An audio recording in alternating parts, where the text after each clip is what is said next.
Happy March, everyone. We are trying something new this month, and we are going to do a video introduction instead of some highbrow pontification from one of our lawyers with these nebulous business philosophies or life philosophies, which are, who knows whether they're implemented or not.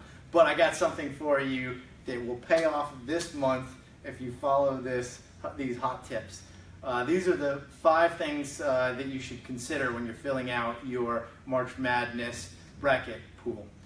I do give advice for a living and get paid for it, but this is, well, you get what you're paid for on this one, and I have not, although scrappy and well-researched, I haven't had great results lately. I've been beat by our receptionists, our file clerks, our part-time law clerks, and everyone down the chain. So take this with a grain of salt. Okay, first thing, this hurts me every year being a Gator fan, but you have to pick your bracket with your head and not your heart. If you went to a small school, Southwest Missouri State, Northwest New Hampshire School for the Poor and Underprivileged, Nevada Incarceration University, whatever you went to, chances are you're not making the Final Four. It's going to be one of the thoroughbreds, and as I'll explain to you in a minute. So, do your research instead of just picking the old alma mater to go all the way. Go to Vegas, check out the Vegas lines, make sure you understand who's the favorite and who's the underdog in the lines. Check out expert brackets. Always love to see what Vital, Jay Billis, all of those folks are picking. Compare my selections to theirs. Go to kenpom.com. It's a great basketball site for analytics. You can really dig into the details if you want to be a wonk. I like to look at things like rebounding. I like to pick good rebounding teams. Shows to me that they're going to get back and cut off the fast break. They're going to minimize second chance points. Probably going to minimize three-point shooting opportunities. Those are the basketball philosophy type of things if you really want to drill down. Speaking of three-point shooting, definitely look for a three-point shooting team if you're looking for upsets. Look at field goal percentages, three-point field goal percentages, overall makes. The March Madness is all about the shooters. Shooters shoot. So look for three-point shooters. Second thing that you want to be cognizant of, don't go overboard on the upsets. I know it's really fun to pick upsets, and sometimes it pays off, but I'm not sure that it always bears a lot of fruit. 16s have never beaten a 1.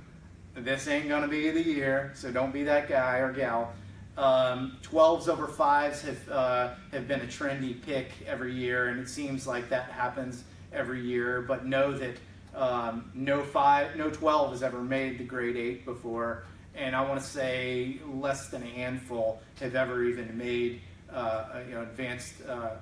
No 12 has made the grade 8 certainly, and no one has never made the Final Four. Obviously, if you're looking for a trendy upset pick, stick in the 10, 11, 12 range though. Don't go in the 13 through 16 range.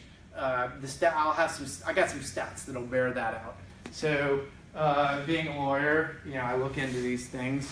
Of the teams that are 10 or higher seed, only 3 teams have ever made it to the Final Four that are 10 or higher, and only 5 have ever made it to the grade 8. 76% of all upsets, which is not including 8 or 9 games, because that's not really an upset even though the seeds bear out that way. Ironically, history is more 9s have beaten 8s in the NCAA tournament, so chew on that. But 76% of all upsets are from 10, 11, and 12 seeds. So if you're picking that upset, don't pick the 13 through 16. And statistically, for a lower seeded team to beat a higher seeded team, for them to have a chance, they really need to be a top 50 team offensively. So if you're eyeballing an upset pick, cross-reference and make sure they have a top 50 offense and they can shoot the ball well enough to score. Take the chalk. the high pedigree teams, the 1, 2, and 3 seeds, the teams from the power conferences are the teams that make it to the Final Four. From the last 14 years, the national champion, with the exception of one, that was Connecticut, the 7th seed, the national champion has been from a 1, 2, or 3 seed. So chances are that's going to bear out this year as well.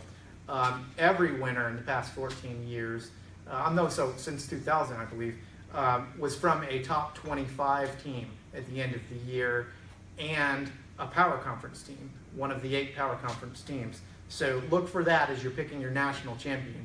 As you do brackets, the national championship point team carries more weight, more points than picking all the first round upsets. So you really have to drill down, make sure you pick your Final Four correctly. If you lose along the way, you can make it up on the back end. Item number 4, do not pick all 4s to go, 4 number 1 seeds to go to the Final Four. That's not going to bear out statistically too. Technically, the stats are number 1 seed only has 37% chance to make the Final Four. I don't know that you're going to get all 4 number 1s. All 4 number 1s, the Final Four is a 57-1 odds. Chances are that's not going to happen. So one other philosophy I also like to live by in filling out my brackets is that if a number 1 was ever blown out in the course of the year, blown out's a subjective term, maybe 15 points or so lost, I would never pick them to the Final Four. So check their schedules, see if they were blown out. Last, talk to everybody in your office.